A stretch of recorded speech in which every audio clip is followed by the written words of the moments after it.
بسم اللہ الرحمن الرحیم۔ بنگلہ دیش کے اندر جو تازہ واقعہ پیش آیا اس سے متعلق بہت سے حضرات نے معلوم کیا کہ وہاں جو صحیح صورتحال پیش آئی اس کے بارے میں کسی طرح سے معلوم ہو جائے، اس لیے کہ مختلف خبریں گردش کر رہی ہیں، مختلف باتیں کہی جا رہی ہیں، تو وہاں کی کیا صحیح صورتحال ہے۔ تو اس حوالے سے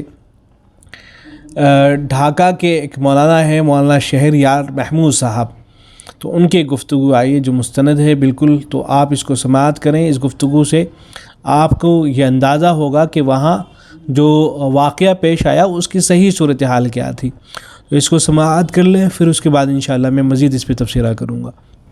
بسم اللہ الرحمن الرحیم۔ میں مولانا شہریار محمود ڈھاکہ بنگلہ دیش کا رہنے والا ہوں۔ گزشتہ کل جو واقعات ٹنگی اجتماع کے میدان میں پیش آئے ان کی حقیقت بیان کرنا چاہتا ہوں۔ اس میدان میں ہونے والے اجتماع جنوری 31، 2025 اور فروری 1-2 کی تیاریاں چل رہی تھی۔ میدان کو ہموار کرنے اور دیگر انتظامات میں ایک مجمع کام کر رہا تھا۔ رات تقریباً 3:30 بجے ایک مجمع چھری، چاقو، راڈ، ہتھیاروں سے لیس میدان میں گھسا۔ سردی کی راتیں ہیں، انتظامی اور اموروں میں لگے ہوئے سارے لوگ سو رہے تھے۔ سوتے ہوئے لوگوں پر اس مجمع نے چھری، چاقو، راڈ سے حملہ کیا۔ اس میدان میں ایک مدرسہ چلتا ہے، اس کے اساتذہ اور طلباء پر بھی حملہ کیا، جس کے نتیجے میں 3 لوگ شہید ہوئے اور تقریباً 150 سے زیادہ زخمی ہوئے۔ یہ حملہ ور سعدیانی تھے، یعنی سعد صاحب کی اطاعت کرنے والے تھے اور سعدیانی نعرے لگا رہے تھے اور سعد صاحب کی امارت کی نعرے لگا رہے تھے۔ شہید ہونے والے اور زخمی ہونے والے شورئی نظام کی ساتھی تھے جو اجتماع کی تیاریاں کر رہے تھے۔ حملہ ور سعدیانی حملہ کی پوری تیار کر کے آئے تھے اور شورئی نظام کی ساتھی سو رہے تھے اور بے خبری میں رات کی اندھیرے میں اس پر حملہ ہوا تھا، جو ایک سازش کے تحت منظم حملہ تھا۔ علماء بنگلہ دیش نے حکومت سے اس کی تحقیقات کا مطالبہ کیا ہے اور مجرموں کو سزا دینے کا مطالبہ کیا ہے۔ اس واقعہ کی تفصیلات سے پتہ چلتا ہے کہ یہ 2 گروپ کی لڑائی نہیں تھی، بلکہ ایک گروپ کی سازش تھی اور دوسرے گروپ پر بے خبری میں پیٹے تھے۔ میڈیا کے بیانات سے غلط فہمی ہوا اور اس کے ازالہ کے لیے میں ویڈیو عرض کر رہا ہوں۔ حملہ اس قدر غناوانہ تھا کہ اکثر کے سر پھٹے تھے۔ پوری درندگی کے ساتھ حملہ ہوا تھا جس لوگوں پر ہوا تھا، اور حملہ اور ایک منظم سازش کے ساتھ ہوا تھا۔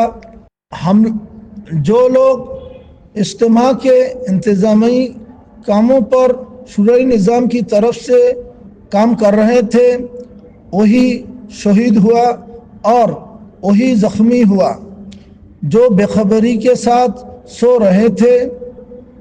میڈیا کی رپورٹوں میں اسے 2 گروپ کا لڑائی بتلایا گیا ہے، جو بالکل غلط ہے۔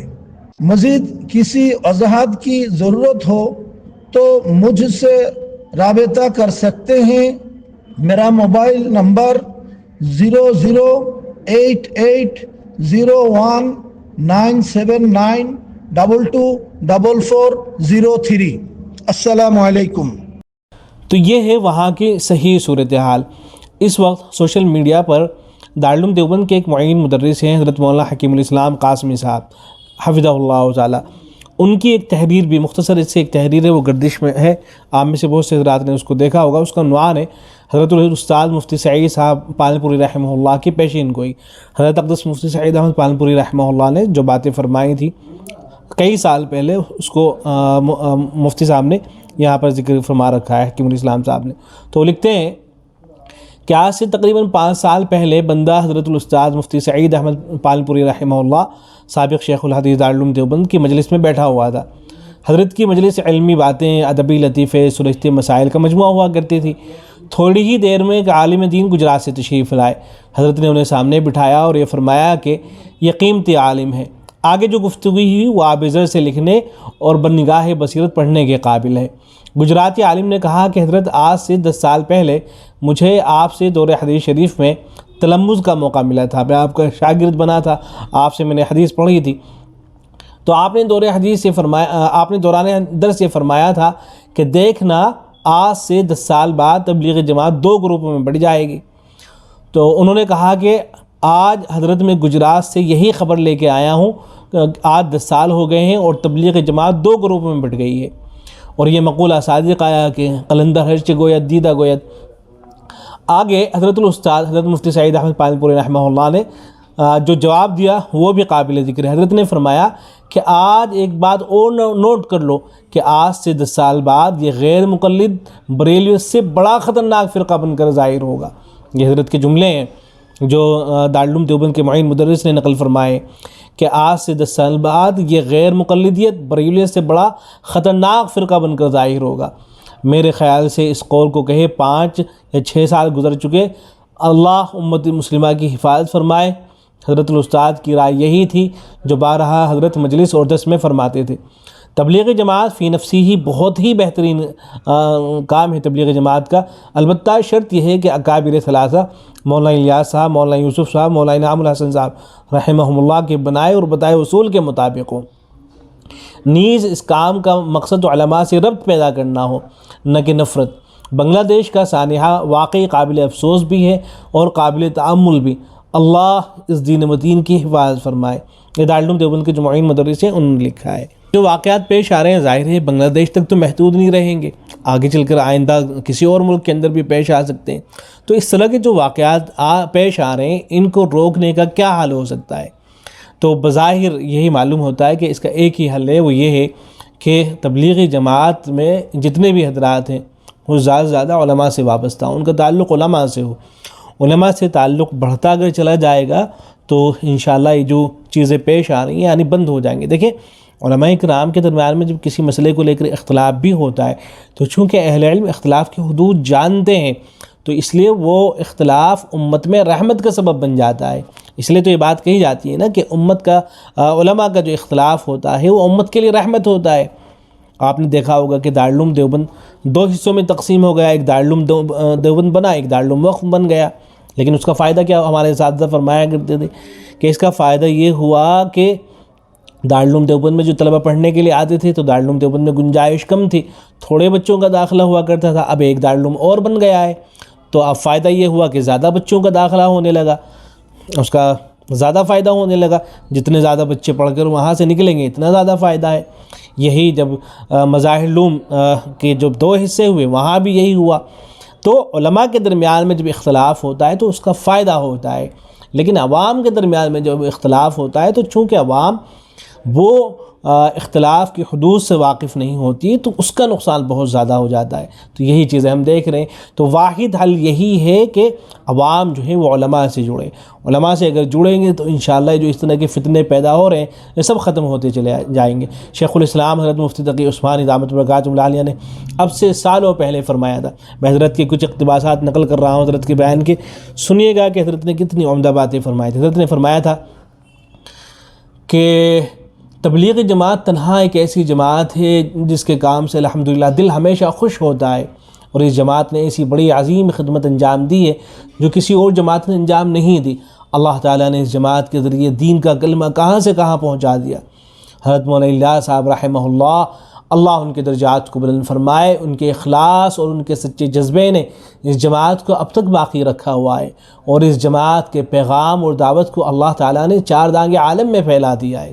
پھر آگے حضرت فرماتے ہیں، حضرت شیخ الاسلام مفتی تقی عثمانی دامت برکاتہ العالیہ، لیکن ہمیشہ یہ بات یاد رکھنی چاہیے کہ کسی بھی جماعت کا پھیل جانا اور اس کے پیغام کا دور دور تک پہنچ جانا اگر صحیح طریقے سے ہو تو یہ قابل خیر مقدم ہے، اور اس صورت میں اس جماعت کے ساتھ تعاون کرنا چاہیے۔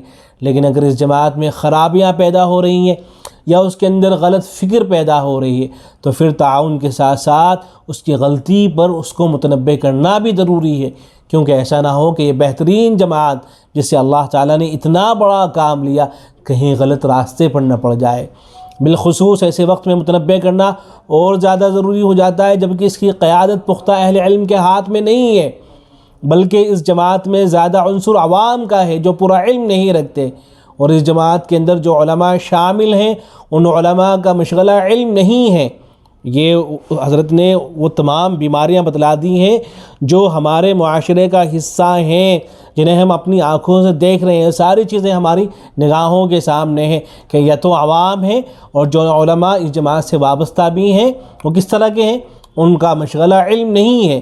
اس لیے کہ علماء کی بھی دو قسمیں ہوتی ہیں، بعض علماء وہ ہوتے ہیں جن کا مشغلہ درس و تدریس اور فتویٰ نویسی ہوتا ہے، اس قسم کے علماء کو علم سے مناسبت رہتی ہے، اور دوسرے وہ علماء ہیں جن کا مشغلہ درس و تدریس اور فتویٰ وغیرہ نہیں رہتا۔ ان حضرات علماء کے پاس الحمدللہ علم تو ہے لیکن اس علم کو صقل نہیں کیا گیا، اس کی پالش نہیں کی گئی اس علم کی، اس لیے ایسے علماء کے دلوں میں غلط فہمیاں پیدا ہو سکتی ہیں۔ پھر آگے حضرت نے وہ قصہ ذکر فرمایا ہے، حضرت مفتی شفیع صاحب رحمۃ اللہ علیہ حضرت مولانا الیاس صاحب کاندھلوی رحمۃ اللہ علیہ کی خدمت میں حاضر ہوئے تو حضرت نے ڈرتے ڈرتے فرمایا کہ مجھے لگتا ہے کہ کام پھیل رہا ہے تبلیغ جماعت کا، تو کہیں ایسا تو نہیں ہے کہ اللہ تبارک و تعالیٰ ڈھیل دے رہا ہوں، استدراج ہو اور میری پکڑ نہ ہو جائے، اس بات کا ڈر ہے۔ تو حضرت مفتی شفیع صاحب رحمۃ اللہ علیہ نے تسلی دی کہ نہیں ایسا نہیں ہے۔ پھر کہنے لگے کہ مجھے اس بات کا ڈر ہے کہ یہ کام علماء کے ہاتھوں میں نہیں ہے، تو اس کا بھی ذکر فرمایا حضرت نے کہ پھر حضرت مولانا نے فرمایا کہ مجھے دوسری فکر یہ لاحق ہے کہ اس جماعت میں عوام بہت کثرت سے آ رہے ہیں اور اہل علم کی تعداد کم ہے، مجھے اندیشہ ہے کہ جب عوام کے ہاتھ میں قیادت آتی ہے تو بعض اوقات آگے چل کر وہ اس کام کو غلط راستے پر ڈال دیتے ہیں، اس لیے کہیں ایسا نہ ہو کہ یہ جماعت کسی غلط راستے پر پڑ جائے اور اس کا وبال میرے سر پر آ جائے۔ اس لیے میرا دل چاہتا ہے، حضرت مولانا الیاس صاحب رحمۃ اللہ علیہ فرمایا کرتے تھے، میرا دل چاہتا ہے کہ اہل علم کثرت سے اس جماعت میں داخل ہوں اور اس جماعت کی قیادت سنبھالیں، علماء کی قیادت ہو۔ حضرت والی صاحب رحمہ اللہ نے فرمایا کہ آپ کی فکر بالکل صحیح ہے، لیکن آپ نے تو نیک نیتی سے اور صحیح طریقے پر کام شروع کیا ہے، اگر آگے چل کر کوئی اس کو خراب کر دے تو انشاءاللہ آپ پر اس کی کوئی ذمہ داری نہیں ہے۔ آگے چل کے اگر کوئی اس کام کو خراب کرتا ہے تو اس کی ذمہ داری حضرت مولانا الیاس صاحب پر ظاہر نہیں ہے۔ تو پھر آگے فرماتے ہیں حضرت کہ بہرحال یہ بات صحیح ہے کہ اہل علم کو چاہیے کہ وہ آگے آئیں اور اس کی قیادت سنبھالیں۔ حضرت مولانا الیاس صاحب رحمہ اللہ کا یہ واقعہ میں نے اپنے والد والد سے بار بار سنا، اس سے آپ اندازہ لگائیں کہ حضرت مولانا الیاس صاحب رحمہ اللہ کے اخلاص کا کیا عالم تھا اور کیا ان کے جذبات تھے۔ پھر آگے حضرت فرماتے ہیں لیکن اب واقعتاً صورتحال یہ ہو گئی ہے کہ قیادت زیادہ تر ایسے حضرات کے ہاتھ میں ہے جو علم میں رسوخ نہیں رکھتے، اس کی وجہ سے بعض اوقات کچھ بے اعتدالیاں سامنے آتی رہتی۔ یہ تو حضرت اس زمانے میں فرما رہے ہیں، اب کی جو صورتحال ہے وہ تو کیا کچھ ہونے لگا، یہ تو ہمارے سامنے ہے۔ ان بے اعتدالیوں کے نتیجے میں جماعت کی مخالفت، حضرت فرما رہے ہیں کہ مخالفت تو نہیں کرنی ہے، اس لیے کہ جماعت مجموعی الحمدللہ جماعت نے بہترین کام کیا ہے اور اب بھی اچھا کام کر رہی ہے، لہٰذا اس جماعت کے ساتھ تعاون کرنا چاہیے اور جتنا ہو سکے اہل علم کو اس جماعت کے اندر شامل ہونا چاہیے اور اس کے ساتھ تعاون کا سلسلہ برقرار رکھنا چاہیے۔ تو یہ ہے اصل کہ اہل علم جو ہیں وہ اس جماعت سے وابستہ ہوں، اس لیے اور جو عوام ہے وہ قیادت جو ہے اہل علم کے حوالے کرے، جتنے اہل علم سے مشورہ ہو اور جو علماء حضرات ہیں ان کی خدمت میں حاضر ہوں کہ کیسے کام کرنا ہے، جو فکری غلطیاں آ گئی ہیں ان کی اصلاح ہو رہی ہو، جو فکری گمراہی آ گئی ہیں ان کی اصلاح ہو رہی ہو، تو تب تو امید ہے کہ انشاءاللہ جو صحیح راستہ ہے اس پر دوبارہ اسی پٹری پر ٹرین جو ہے تبلیغ جماعت کی لوٹ آئے گی۔ لیکن اگر یہی صورتحال رہی کہ علماء اگر سمجھانے بھی بیٹھیں تو سننے کے لیے تیار نہ ہو، کوئی بات بتاتی جائے کہ یہ غلط ہے تو علماء تو الٹا ان کو تبلیغ جماعت کا مخالف سمجھا جانے لگے، اور علماء کے بارے میں بدگمانیاں بدظنیاں شروع ہو جائیں، تو پھر تو اللہ ہی حفاظت کرنے والا ہے۔ حاصل یہ کہ جو اس وقت مسائل پیش آ رہے ہیں ان کا بس حل یہی ہے کہ قیادت جو ہے وہ علماء کے ہاتھ میں ہو، اور علماء بھی ایسے علماء جو واقعتاً اہل علم میں سے ہوں، اس طرح کے حضرات نہیں کہ جن کا علمی مشغلہ باقی نہیں رہ جاتا ہے اور وہ بھی عوام ہی کی طرح بن جاتے ہیں، اور جو کچھ عوام کہہ رہی ہوتی ہے اس کی ہاں میں ہاں ملا دیتے ہیں۔ یہاں میں ایک چیز اور ذکر کر دیتا ہوں، حضرت شیخ الاسلام اس جانب توجہ بھی دلائی ہے حضرت مفتی صاحب نے۔ حضرت نے لکھا ہے کہ اہل علم کے داخل ہونے کا فائدہ یہ ہونا چاہیے کہ جو اعتدالیاں پیدا ہو رہی ہیں ان کا سد باب ہو، لہذا جو اہل علم جائیں اور یہ فکر اور سوچ لے کر جائیں کہ ہم ایک مقصد سے جا رہے ہیں، اور مقصد یہ ہے کہ دعوت تبلیغ کے ساتھ حتی الامکان اس مبارک جماعت کو غلط راستے پر پڑنے سے روکیں۔ یہ نہ ہو کہ اہل علم خود جا کے اس باہوں میں بہہ جائیں، یعنی وہ بھی ایسے ہی نہ بن جائے، ایسا نہیں ہونا چاہیے۔ تو اب آگے حضرت نے مثال دی، مثلا ایک اہم بے اعتدالی یہ ہے کہ پہلے یہ ہوتا تھا کہ فتوے کے معاملے میں تبلیغ جماعت کے حضرات اور ان سے منسلک عوام اہل افتاء کی طرف رجوع کیا کرتے تھے، لیکن اب وہاں فتویٰ دینے کا بھی سلسلہ شروع ہو گیا ہے، اور مسائل میں عام فقہائے امت سے اختلاف ان کا ایک رجحان پیدا ہونے لگا ہے، اور بعض حضرات تفریق کی باتیں کرنے لگے ہیں۔ مثلا یہ بات چل پڑی ہے کہ اب تبلیغ کرنے والے اس مفتی سے فتویٰ پوچھنا چاہیے جو تبلیغ کے کام میں لگا ہو، دوسرے علماء سے پوچھنا ٹھیک نہیں ہے، بہت خطرناک بات ہے۔ تو حضرت نے اب سے سالوں پہلے اس جانب توجہ دلا رکھی ہے، اور بعض اوقات عمراء جماعت ایسے فیصلے کر لیتے ہیں جو شریعت کے مطابق نہیں ہوتے۔ مثلا یہ کہ تبلیغ و دعوت فرض عین ہے یا فرض کفایہ ہے، اس بارے میں باقاعدہ ایک موقف اختیار کر لیا گیا ہے، اور یہ ہے کہ تبلیغ و دعوت نہ صرف یہ کہ فرض عین ہے بلکہ اس خاص طریقے سے کرنا فرض عین ہے، جو شخص اس خاص طریقے سے نہ کرے وہ فرض عین کا تارک ہے۔ یہ بھی بہت بے اعتدالی کی بات ہے۔ اسی طرح جہاد کے بارے میں بے اعتدالیاں سننے میں آتی رہتی ہے۔ تو یہ ہے اصل کہ علماء سے وابستہ ہوں تو انشاءاللہ یہ جو چیزیں ہیں ختم ہو جائیں گی، لیکن اگر علماء سے وابستگی نہیں ہوتی ہے تو پھر تو اللہ ہی مالک ہے۔ السلام علیکم۔